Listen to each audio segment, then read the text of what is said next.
शिवलिंग पर चढ़ाया हुआ बेलपत्र खाने से क्या होता है? महादेव की अद्भुत कथा। ओम नमः शिवाय। दोस्तों, सावन का महीना आते ही हर शिव मंदिर में भक्तों की भीड़ उमड़ पड़ती है।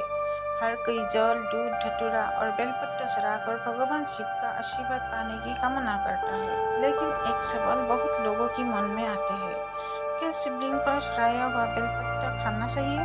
अगर खा ले तो क्या होता है? क्या इससे महादेव की कृपा मिलती है? आज हम इसी रहस्य के एक पौराणिक कथा और धार्मिक मान्यताओं के माध्यम से जानेंगे। कथा की शुरुआत बहुत समय पहले हिमालय की तलहटी में एक छोटा सा गांव था। वहां धीरज नाम का एक गरीब लेकिन बहुत श्रद्धालु युवक रहता था।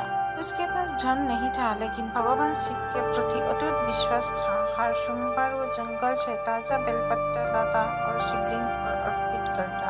एक दिन उसने मंदिर के पुजारी से पूछा, गुरुदेव, जो बेलपत्र हम शिव जी को चढ़ाए है, उसके बाद क्या होता है? क्या उसे खाया जा सकता है? पुजारी मुस्कुराई और बोले, इसका उत्तर केवल नियमों से नहीं, श्रद्धा और परंपरा से जुड़ा है। उसी समय मंदिर में एक वृद्ध साधु आई। उन्होंने धीरज की बात सुन ली और बोले, यदि तुम इसका वास्तविक स्वरूप जानना चाहती हो तो मेरे साथ चलो।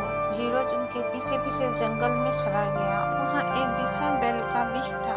साधु बोले, क्या तुम जानते हो कि बेल का वृक्ष भगवान शिव को इतना प्रिय क्यों है? धीरज ने सिर हिलाकर कहा, नहीं महाराज।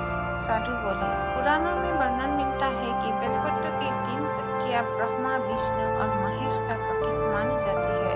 कुछ लोग इन्हें शिव जी की 3 नेत्र का प्रतीक भी मानते हैं। जब कोई भक्त सच्चे मन से बेलपत्र अर्पित करता है तो वो केवल एक पत्ता नहीं चढ़ाता, वो अपना अहंकार, क्रोध और लोभ भगवान के चरणों में समर्पित करता है।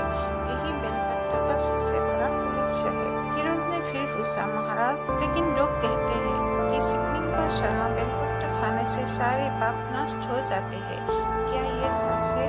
साधु मुस्कुराई। उन्होंने कहा, बेटा, अलग अलग परंपराओं में अलग अलग मान्यताएं हैं। कुछ मंदिरों में शिव जी को अर्पित बेलपत्र को प्रसाद मानकर ग्रहण किया जाता है, लेकिन कई स्थानों पर शिवलिंग पर जल, दूध और अन्य पदार्थों के साथ लंबे समय तक जोड़े बेलपत्र को दोबारा नहीं खाया जाता। इसका कारण धार्मिक से अधिक स्वच्छता और मंदिर की परंपरा है। इसलिए अपने मंदिर की परंपरा का सम्मान करना ही सबसे उचित है। साधु ने पेड़ से एक ताजा बेलपत्र तोड़ा और बोले, आयुर्वेद में बेलपत्र को औषधि माना गया है। ये प्राचीन में सहायक माना जाता है। गैस और अपच में लाभदायक माना जाता है। रोग प्रतिरोधक क्षमता बढ़ाने में भी उसकी चर्चा होती है। लेकिन इसका मतलब ये नहीं कि हर व्यक्ति बिना सलाह के इसका सेवन करे। रात हो गई।